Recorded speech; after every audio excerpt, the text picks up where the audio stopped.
Hi, I'm Diane Vitillo. I'm an occupational therapist and aging in place specialist, and my company is Home Heartbeats.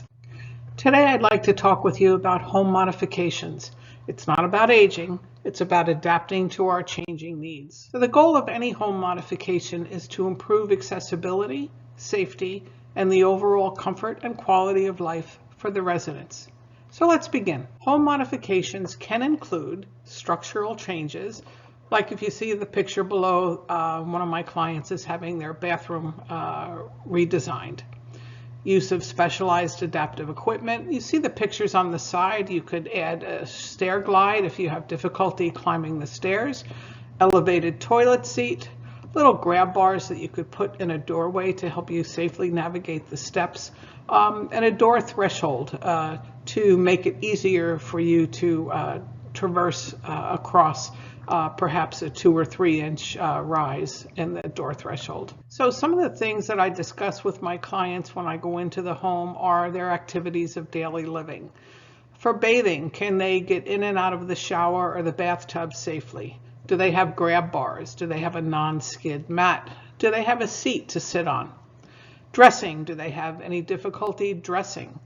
Do they have difficulty with eating or rising from the toilet or any of the hygiene needs? Do they have difficulty navigating the steps, especially if they're using a walker, a wheelchair, or any type of adaptive aid? Or do they have difficulty rising from a seated surface? The other things we ask about are hearing. Can you hear the doorbell? Can you hear the phone ring?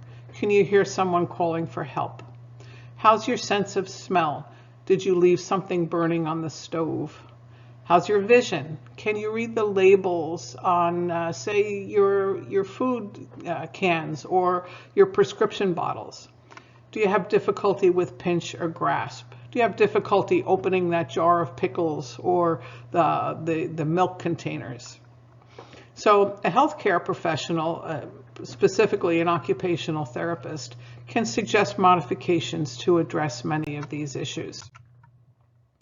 Many of the accessibility concerns for the mobility challenge that I come across are the steps to enter the home, especially if you are using a mobility aid or wheelchair. Master bedroom is on the 2nd floor, making it difficult to get up the stairs. There's no full bath on the main level, making bathing difficult. The tub shower access. Maybe you have a tub shower and the side of the tub is way too high for you to safely step into the tub.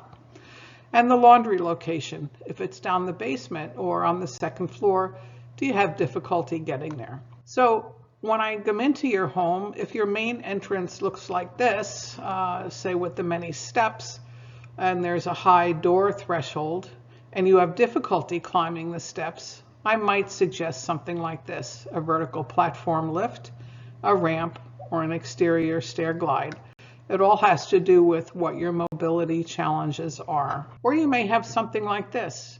You may need to have a ramp in the garage, a sloped landscape up to the entryway, and that could be taken care of by a landscape architect, or walker steps. These specific types of steps will accommodate placing a walker on every step up to the main entrance of the house. Obviously, these have to be custom built. Or you may need to put in a portable ramp that can be repositioned as needed. Maybe use a sliding door ramp to get out onto your patio or your deck. Or again, we talked about threshold ramps, and these come in a variety of sizes, all depending upon the height of the threshold, the door that you're trying to get through. Keep in mind that if you are using any type of a ramp, for every inch rise of a step, you will need 1 foot length of ramp. For example, if your step is 7 inches high, you need at least a 7-foot long ramp. And then you would multiply that by the number of steps that you have. Is your door too narrow to pass through with a wheelchair or a mobility aid? You can install swing clear door hinges. This will give you at least 2.5 to 3 inches wider door width so you can more easily access the room? Or does the door swing take up too much room in the space? You can consider installing a barn door, or you can remove the door and replace it with a curtain hung on a tension rod. I actually had to do that with my dad, who moved in with us. He was in a wheelchair, and the bathroom we had redesigned for him was only 5 by 8 foot. And when you opened the bathroom door, it didn't give him, the door swung into the bathroom, so it didn't give him a lot of room to wheel in with the wheelchair and get to the toilet and the sink. So again, these are all discussions that we could have about modifying your particular home. Some important features to have at your front door include make sure your house number is clearly visible both day and night. This way, God forbid, if you needed any EMT emergency services, they'd be able to spot your home. Make sure your pathway and door lighting is adequate. You could use either solar lighting, motion sensor lighting, or dawn to dusk lighting. Put a bench at your doorway. This way, when Amazon comes to deliver your groceries, they can lay it on the bench and you don't have to bend over to pick them up off the ground. And also, if you're carrying groceries from the trunk of your car, you can lay them all there while you open the door.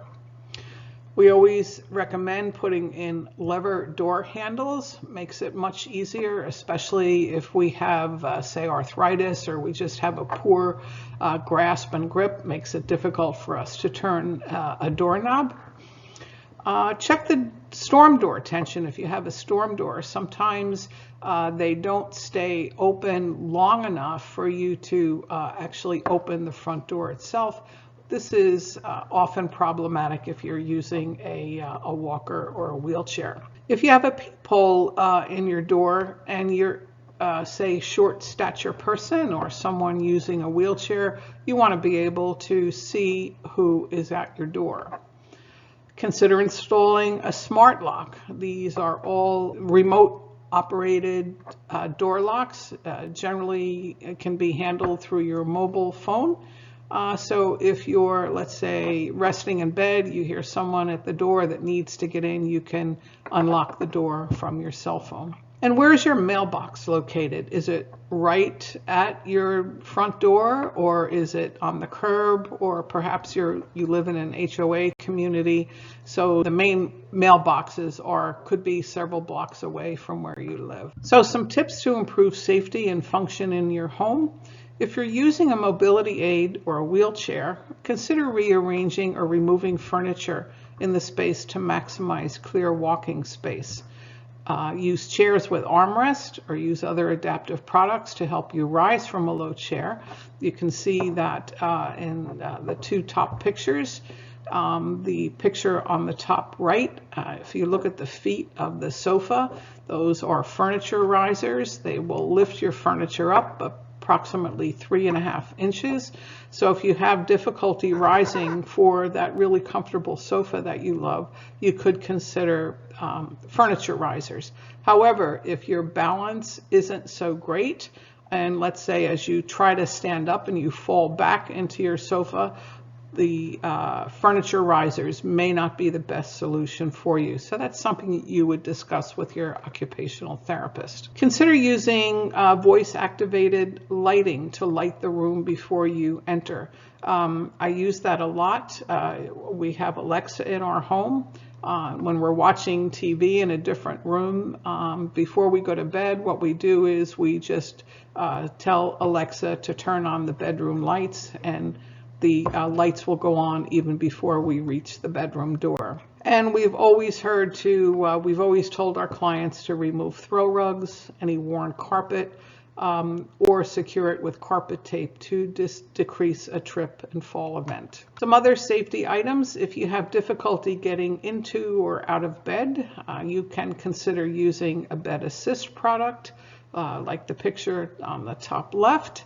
If the bed is too high, you can take the feet off, or you could consider getting an adjustable bed.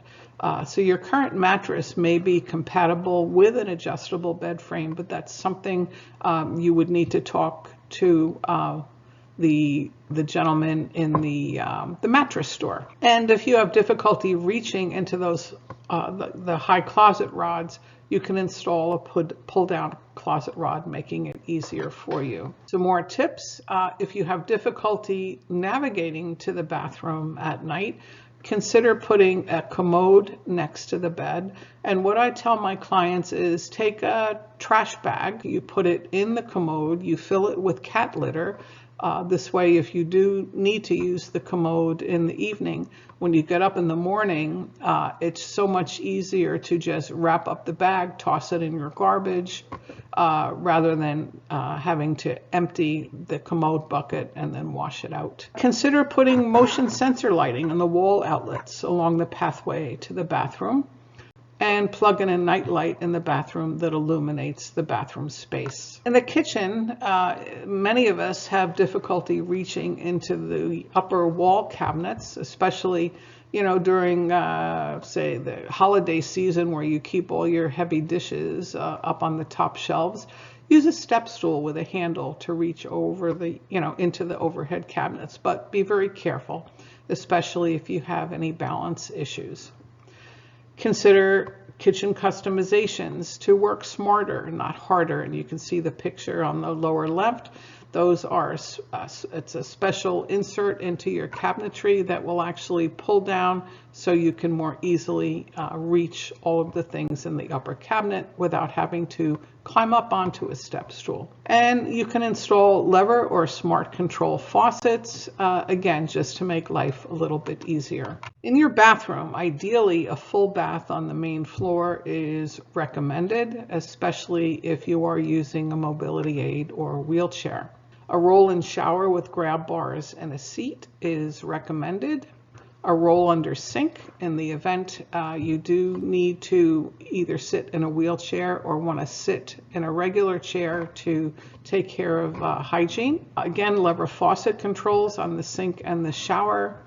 And consider getting a comfort height toilet, which is 17 to 19 inches high, to make it easier to rise from the toilet. Or if you didn't want to have a plumber install the new toilet, you could get a commode or an elevated toilet seat. Another suggestion in the bathroom is if you have room in your bathroom, consider putting built-in seating for dressing, so you have a place to sit to dress and undress before you get into the shower. And I'm sure many of us do not have a lot of storage space in the bathroom, so there are many different options for door storage units that might work in your home. Or you can consider borrowing space from an adjoining room if you needed to enlarge your bathroom, but that's something you would discuss with a contractor. Some other options in the bath, again, we talked about the elevated toilet seat, perhaps a bidet, or a commode that goes over the toilet, or the seats at the bottom. Those are transfer benches to easily get over the high step over in a tub.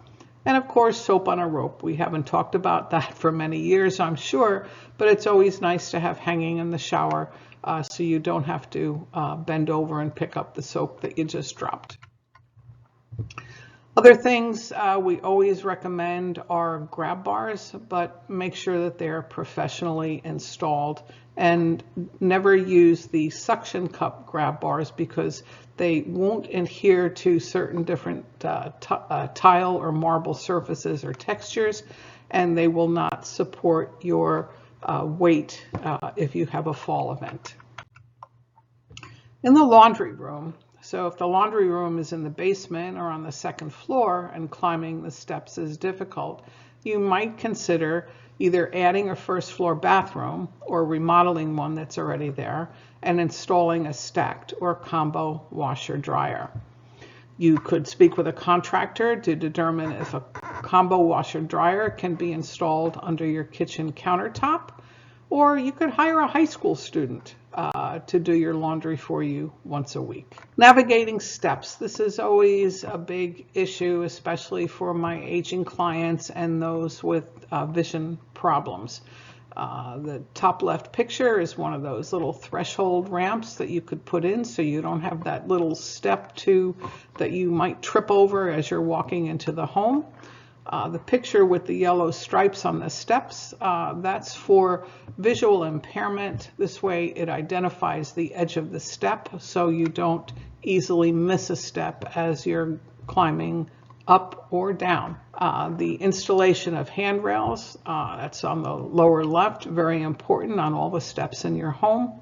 And the stair glide, which will make life so much easier if you have to get upstairs either to bedroom or bathroom or laundry. Now the picture on the right, that's actually a picture of my home. That's my staircase coming up to where my office is. And I do have a depth perception issue, so I put reflective tape on the corner of every step so I can look at that tape as I step down, especially when it's dark. And I also put remote lights on the riser of every step that I can turn on when I am going up and down the stairs. And if possible, install a handrail on the wall of the steps. In the garage, I always recommend putting handrails to navigate those 1 or 2 steps that you have in the garage. Perhaps if you are in a wheelchair or a walker and you have steps getting into the home from the garage, you might consider putting in a ramp. And to more easily take out your trash and recycling, consider using a rolling cart. And don't forget about the pets and the outdoor spaces in your home.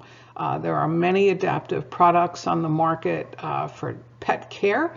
And if you like gardening, consider putting in a raised garden so you don't have to bend down to pull the weeds or plant your beautiful flowers. And always consider handrails and lighting on any of your exterior steps. Now, also consider smart home technology because it can make life so much easier. You can manage your lighting, you can control your thermostat from your bed, or if you're out in the car and you want the house to be warmed up by the time you get home, that can all be controlled with your mobile phone. We talked about smart doorbells, and we talked about the lock and unlocking your door with the smart door locks, and all the voice activator products that are out there that can remind you to take your medication, make a sticky note, ask for a reminder, listen to the radio, or set a kitchen timer. And there's actually thousands of things you can ask Alexa or Google to do for you.